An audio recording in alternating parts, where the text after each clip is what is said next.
Welcome to Book Nibbles, Big Ideas, Small Bites. When Jared Diamond set out to answer the question of why some societies rose to global dominance while others remained relatively marginalized, he was not interested in the shallow or racist explanations that had often been offered in the past. He wanted to understand the real historical forces that determined why Europeans colonized the Americas rather than the other way around, why Chinese technology flourished early on yet political unification shaped its trajectory differently, and why powerful empires developed in some places while other regions remained organized in smaller-scale tribal groups. The question first came to him, he recounts, when Yoli, a New Guinean politician, asked him why Europeans had so much cargo, manufactured goods, tools, machines, luxuries, while New Guineans had so little. That seemingly simple inquiry opened up the grand theme of guns, germs, and steel, how geography, environment, agriculture, and the spread of technology and disease, rather than innate differences in intelligence or culture, explain the great divergences of human societies. Diamond begins by challenging the notion that Europeans were destined to dominate because of inherent superiority. For most of human history, every society lived in small groups, foraged for food, and invented tools out of stone, wood, and bone. Early humans were hunters and gatherers everywhere, so why did some groups transition into complex state societies with writing, metal tools, and powerful armies, while others maintained subsistence lifestyles even into modern times? Diamond insists the answer lies not in the people themselves, but in the conditions surrounding them. This shift from foraging to food production, planting crops and domesticating animals, became the single most transformative step in human history, setting in motion the rise of dense populations, specialized labor, governments, and eventually empires. Food production was not evenly distributed across the world. Certain regions had a head start simply because of the plants and animals that grew or lived nearby. In the Fertile Crescent, stretching across modern-day Iraq, Syria, Lebanon, Israel, and Turkey, wild ancestors of wheat and barley were abundant, as were large mammals like goats, sheep, cattle, and pigs that were suitable for domestication. These species had traits that made them manageable. They grew quickly, bred in captivity, and provided multiple uses, from meat to milk to wool to labor. Once domesticated, they transformed human lives. With grains that could be stored for long periods, people could feed themselves even through lean seasons. With draft animals, humans could plow land and transport goods, greatly expanding productivity. Compare that to places like Australia or sub-Saharan Africa, where few native animals could be domesticated and edible plants were less calorie-rich or harder to farm. Kangaroos and zebras may look tempting, but they resist domestication, refuse to breed in captivity, or are too aggressive to manage. Diamond emphasizes that this uneven biological lottery was not due to human choice or ingenuity, but rather sheer luck of geography. As agriculture spread, it reshaped societies in profound ways. Permanent food surpluses meant that not everyone had to farm. Some could become toolmakers, soldiers, priests, or rulers. Specialized labor led to technological innovation, and concentrated populations required organizational structures, paving the way for chiefdoms and states. Diamond illustrates this with early Mesopotamian societies, where irrigation projects demanded coordinated labor and leadership. Bureaucracies and writing systems soon followed to track harvests, taxes, and trade. Meanwhile, in regions where people continued to live as foragers because they lacked domesticable plants and animals, societies remained smaller, more mobile, and less stratified.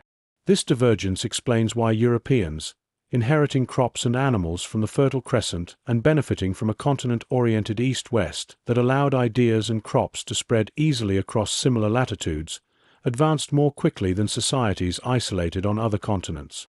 Geography was not just about the presence of useful species, but also about the orientation of continents. Eurasia's long east-west axis meant that crops domesticated in one region could spread relatively easily to others with similar climates and day lengths. Wheat, for example, could travel from the Fertile Crescent to Europe or India with little adaptation. By contrast, the Americas stretched north-south, and crops adapted to tropical Central America struggled in the temperate regions of North America or the Andes. Maize took centuries to be bred into forms that could thrive in different climates. This slowed the spread of agriculture and, by extension, the rise of large-scale societies. Africa posed similar challenges, with climates ranging from Mediterranean to desert to tropical to savanna, creating ecological barriers that hindered the movement of crops and livestock. These geographic constraints compounded the uneven pace of development across continents. Technology is another piece of the puzzle. Once food surpluses supported artisans and inventors, societies could develop tools, weapons, and machines that gave them an edge in both productivity and warfare. But inventions rarely emerged in isolation. They built upon each other, often traveling along trade routes and being modified for new uses. The wheel, writing, gunpowder, and metalworking all spread in this way. Diamond highlights how China invented gunpowder, yet it was Europeans who weaponized it most aggressively, integrating it into cannons and firearms that transformed global conquest. He explains this not as a matter of cultural superiority, but as a difference in political fragmentation. Europe, divided into competing states, encouraged innovation as rival powers sought military advantages, while China's centralized bureaucracy could stifle or redirect technologies based on the interests of rulers. Guns, germs, and steel themselves represent the ultimate symbols of these accumulated advantages. Steel weapons and armor gave Europeans immense superiority in battle against societies still using stone, wood, or bronze. Firearms further widened the gap, though Diamond notes that steel swords often played a larger role in early conquests than muskets, which were slow and inaccurate at the time. Yet germs may have been the most decisive factor. Europeans carried with them diseases like smallpox, measles, and influenza, to which they had developed some immunity over centuries of living in dense populations alongside domesticated animals.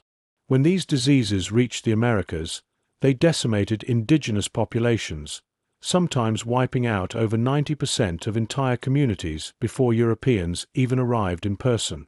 This biological apocalypse, Diamond argues, cleared the way for conquest more than military prowess alone ever could.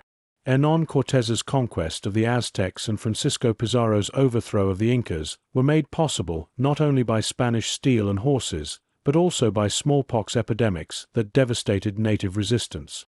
The story of Pizarro's capture of Atahualpa, the Inca emperor, illustrates Diamond's themes in vivid detail. In 1532, Pizarro led fewer than 200 Spaniards into an empire of millions. How could such a tiny force prevail? The Spaniards had steel swords and armor, horses that terrified Andean warriors, and writing that allowed them to learn from Cortés's earlier conquest of Mexico. They ambushed Atahualpa at Cajamarca, slaughtered thousands, and took the emperor hostage. Crucially, disease had already weakened the Inca Empire, killing the previous ruler and sparking a civil war that left the state divided. Without guns, germs, and steel, Pizarro's daring raid would have been unthinkable. With them, it reshaped history. Diamond also considers why certain regions that had early advantages, such as China or the Middle East, did not dominate global exploration and conquest in the modern era. The Fertile Crescent, despite its head start, eventually declined due to environmental degradation. Deforestation, soil erosion, and salinization from irrigation turned the once productive cradle of agriculture into marginal land. China, meanwhile, had the technological and naval capacity to explore the world in the early 15th century, as demonstrated by the voyages of Admiral Zhang He, whose massive fleets reached Southeast Asia, India, and even East Africa. Yet after his expeditions, the Ming dynasty halted overseas expansion, focusing inward and dismantling much of its naval power. Europe, fragmented into many competing states, had no single ruler who could suppress exploration entirely. If one kingdom chose not to finance voyages, another might seize the opportunity. This competitive environment fueled the age of exploration and allowed Europeans to dominate global colonization. While Diamond's main focus is on the grand sweep of human history, he also grounds his argument in countless smaller examples. He points to how Bantu-speaking peoples, with agriculture and iron tools, expanded across sub-Saharan Africa, displacing or assimilating hunter-gatherer groups like the Khoisan. He describes how the Austronesian expansion carried domesticated plants, animals, and sailing technology from Taiwan through the Pacific Islands, reshaping cultures from Madagascar to Hawaii. These regional histories illustrate the same fundamental principles. Food production supports population growth and technological advance, while geography and biology shape who acquires those advantages and how quickly they spread. Critics have sometimes accused Diamond of environmental determinism, suggesting he downplays human agency, culture, or contingency. But Diamond himself acknowledges that individuals, decisions, and accidents matter. His point is that over the long arc of history, geography and environment set the broad parameters within which human societies operate. No amount of ingenuity could turn Australia's marsupials into oxen, or make the potato leap unaided from the Andes to Ireland. Humans made the most of their circumstances, but the starting conditions varied dramatically. Recognizing this does not diminish human creativity. It highlights how resourceful people have been in adapting to what they had. The implications of guns, germs, and steel extend beyond explaining the past. Diamond suggests that understanding the roots of inequality can help us avoid simplistic or prejudiced explanations today. The global dominance of some societies was not inevitable, nor a matter of genetic superiority. It was the outcome of a chain of environmental and geographic luck, amplified by the spread of food production, technology, and germs. By reframing the question this way, Diamond invites us to view human history as a shared story shaped by circumstance as much as by choice. Examples bring this perspective to life. Think of Ireland, where the potato, imported from the Andes, became the staple crop that sustained rapid population growth in the 18th and 19th centuries. The plant's high yields allowed people to thrive on small plots of land, until potato blight struck in the 1840s, causing the Great Famine and mass emigration. Here, too, the role of crops, disease, and geography intertwined in shaping national destiny. Or consider Japan, an island nation that adopted rice cultivation from the Asian mainland. Its geography isolated it enough to preserve a distinct culture, but kept it close enough to borrow key technologies and practices from China and Korea. These geographic dynamics created the conditions for Japan's unique path to modernization. One can even see Diamond's principles at work today.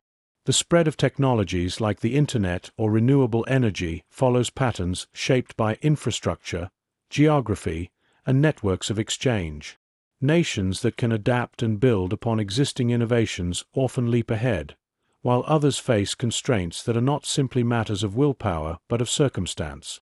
The lesson is that history's great inequalities are not natural but contingent, reminding us to be mindful of how present choices might shape future trajectories. Ultimately, Diamond's sweeping narrative reminds us that history is not a simple tale of heroes and villains, or of advanced and backward peoples. It is a story of environment, biology, geography, and human adaptation.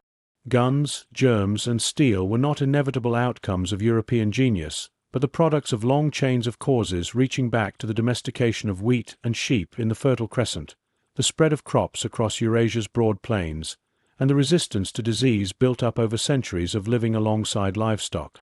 When Europeans set sail for the Americas, Africa, and Asia, they carried with them the accumulated weight of these advantages, often unknowingly.